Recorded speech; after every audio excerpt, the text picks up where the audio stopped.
Boa noite a todos, que a paz do Mestre Jesus esteja entre nós sempre, nos auxiliando nessa caminhada, nessa jornada aqui que nós estamos, que para todos nós tem as dificuldades, mas também tem os dias maravilhosos, não é? Então a gente tem que se fixar nos dias maravilhosos e se fortalecer neles e não ficar apegado aos dias ruins, aos dias difíceis. E o ser humano tem uma mania, né, de se apegar às coisas tristes, às coisas difíceis, e esquece os momentos bons e fica ali naquele quadro triste, grudado, colado. Vamos nos colar nos momentos alegres, nas pessoas que a gente ama, nas pessoas que nos amam. Isso ajuda a nossa vida a ser mais suave, os nossos dias mais ensolarados. Antes de fazer a preparação, iniciar a nossa preleção, quero informar, isso vai ser sempre informado, que em fevereiro do ano que vem vai iniciar um curso básico nesta casa. O curso básico da doutrina espírita é importante para que se estude, para que se conheça e dar mais sentido a vocês por que fazer o tratamento, por que frequentar um centro espírita e ter as explicações necessárias para isso. É um curso que dura 6 meses, não tem obrigatoriedade, mas é muito importante. Também quero falar para vocês que no primeiro andar tem uma livraria, que vocês, precisando adquirir livros, vocês têm ali livros que recém saíram, livros interessantes, edificantes, que vão ajudar vocês também a adquirir conhecimento na doutrina espírita, né? Também quero falar sobre um tratamento que vocês vêm fazer, a necessidade de, nesse dia, vocês, ao levantarem, se lembrarem já que virão aqui à noite, que vão receber um tratamento, porque é uma maneira de vocês irem se conectando com o mentor de vocês, com a espiritualidade aqui presente, que dá esse tratamento em vocês. Procurar não se aborrecer. Como? Tem coisa que está no nosso controle. Por exemplo, vou levar em pauta com meu marido, com a minha mãe, né, com o meu vizinho, um assunto que precisa ser resolvido. Mas que a gente sabe de antemão que aquilo vai trazer discussão, desconforto, irritabilidade. Vamos deixar para terça-feira. Para que possam chegar aqui mais harmonizados possíveis.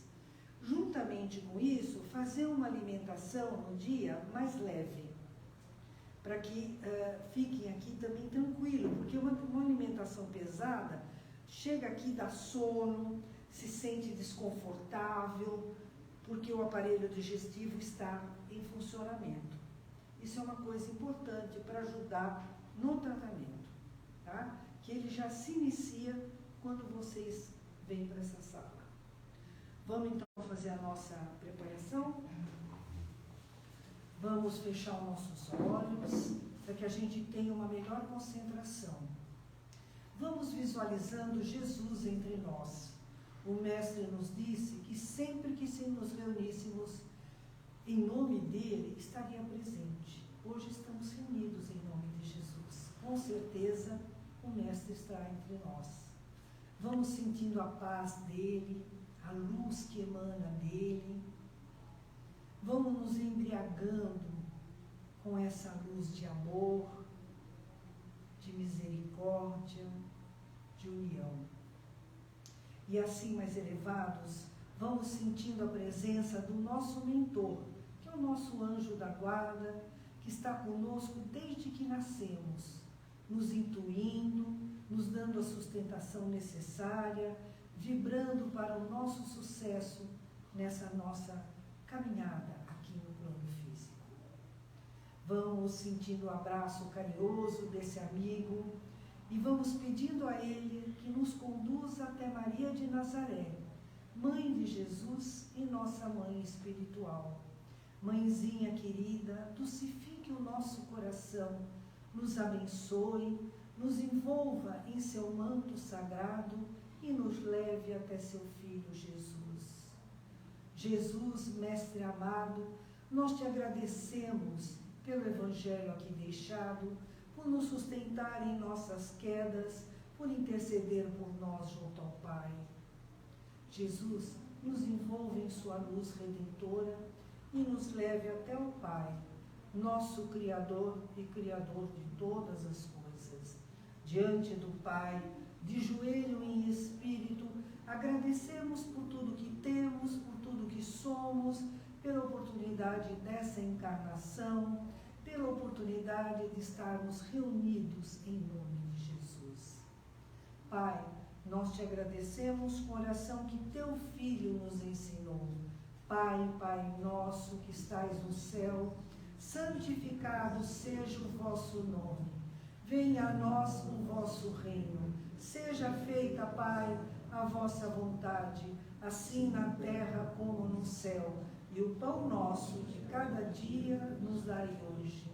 Perdoa, Pai, as nossas ofensas, assim como nós devemos perdoar os nossos ofensores. E não nos deixe, Pai, cair em tentação e livra-nos, Senhor, de todo o mal. Que assim seja, graças a Deus. A preleção de hoje é sobre a fé raciocinada. O que é a fé? A fé é a crença em Deus, na existência dele e na sua misericórdia, do seu amor. É uma confiança que temos em Deus. A fé cega. A fé cega é aquela que nós temos, mas não questionamos nada. Aceitamos porque os nossos pais ou alguém nos disse que Deus existe, que temos que crer em Deus, que temos que seguir essa ou aquela religião. E a gente segue isso sem questionar, sem perguntar se Deus existe mesmo, se esse é o caminho, se essa fé que nós temos, ela é inabalável. E aí a gente descobre que no primeiro percalço, no primeiro obstáculo que a gente tem, perde um ente querido, fica doente, perde o emprego, essa fé vai embora. A revolta vem e aí questiona. Deus existe? Acho que não. Se ele existisse, ele não deixaria que isso acontecesse comigo ou com essa pessoa que eu amo tanto. E começa a se afastar de Deus. Essa é a fé cega. E a fé raciocinada? É aquela fé que as pessoas nos falam sobre a existência de Deus, sobre a existência de Jesus, sobre a existência desses irmãos espirituais, e a gente não aceita assim de pronto. A gente acha interessante, mas vai buscar a verdade, vai estudar, vai saber se isso tem realmente uma verdade, vai buscar essa verdade. E isso, quando a gente encontra essa verdade, a gente começa a ter uma fé inabalável. A gente tem uma fé mais firme, mais confiante, porque a gente sabe, não só de coração, mas racionalmente, intelectualmente, que Deus existe, que tudo que aqui habita tem a mão dele, a criação dele. Então, é diferente, acontecem os percalços e a gente sabe que Deus está no comando. A gente não se revolta, a gente fica pedindo a Ele que nos ajude a passar por aquela situação. Que se formos merecedores e essa pessoa que está passando por essa dificuldade for merecedora, que Deus intervenha ajudá-la, que Jesus interceda por ela, que o nosso mentor, o mentor dela, a ajude. Isso é uma fé inabalável, é uma fé raciocinada. Quando a gente começa a estudar a vida de Jesus, a criação do mundo, a gente começa a ter essa certeza. A gente começa a entender os caminhos que Jesus deixou para a gente, o roteiro. No Evangelho dele está o roteiro que nós temos que seguir. Se a gente ler o Evangelho, não só ler para cumprir um dever, mas ler e refletir a respeito das palavras que ali estão, a gente vai perceber que elas cabem no nosso dia a dia. Tem pessoas que abrem o Evangelho ao acaso e dizem, nossa, era isso que eu estava precisando ouvir. Nossa, é isso que eu queria entender. Porque está sendo direcionado para que aquela pessoa possa refletir, possa pensar a respeito. E a doutrina espírita, ela nos explica que para evoluirmos, nós precisamos estudar, nós precisamos entender as leis divinas. E quando a gente entende as leis divinas, a gente percebe quão perfeitas ela é. E aí a gente, mais uma vez, reforça a crença em Deus. A crença de que esse mundo, e nada é por acaso, de que nós estamos aqui por um motivo muito maior do que simplesmente viver, desfrutar da vida material e morrer. Jesus, quando veio, ele disse isso no seu Evangelho. Na sua estadia aqui conosco, o tempo todo, ele buscou que a gente pensasse e não tivesse uma fé cega. Ele falou muito através de parábolas para que a gente refletisse e visse o nosso dia a dia, os nossos obstáculos nela. Ele sempre pregou e falou amorosamente, humildemente, suavemente, mas também muito firme. Ele sempre nos fez pensar a respeito.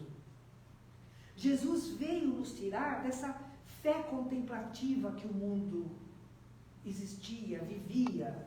Ele veio nos mostrar que a fé precisa buscar a verdade, que crer em Deus só não basta, precisamos buscar o caminho de Jesus, buscarmos sermos pessoas melhores, buscarmos a transformação dos nossos atos. Ele disse, não orem sem entender o que você está orando. Pense naquilo que você está orando. Medite sobre a sua oração. Não fique recitando o tempo todo coisas decoradas. Fale comigo, eu sou seu pai. Fale comigo, eu sou seu irmão, Jesus. Eu estou e vim ao mundo para que vocês soubessem que eu estou ao lado de vocês, ajudando vocês a chegarem ao Pai. Que maior mensagem do que isso? A gente saber que não está sozinho, que pode contar com o Mestre, que a gente pode contar com Jesus, que a gente pode estar sempre amparado, que não estamos sozinhos. Essa é a nossa felicidade. É a gente saber que se a gente orar com muita fé, acreditando, a gente vai conseguir vencer. A gente vai conseguir encontrar a paz que o Mestre tanto nos falou.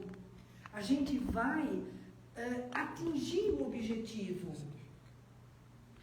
E a gente conhece casos e casos de pessoas que com a sua fé atingiram o seu objetivo.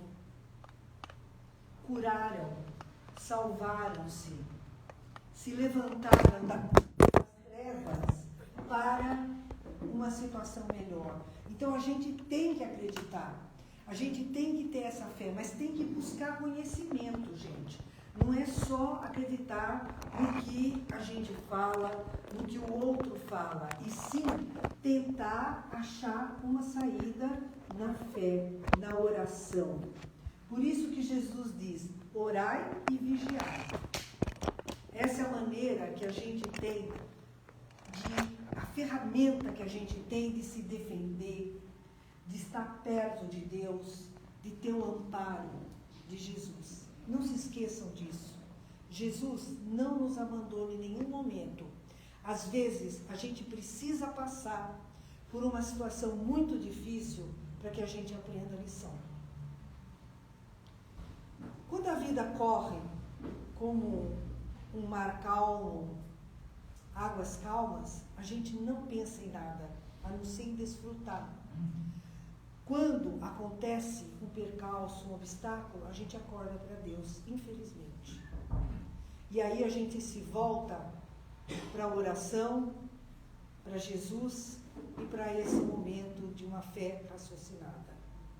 Leiam, instruam-se, é importante. Vou sugerir a vocês o livro do Paulo Estevão.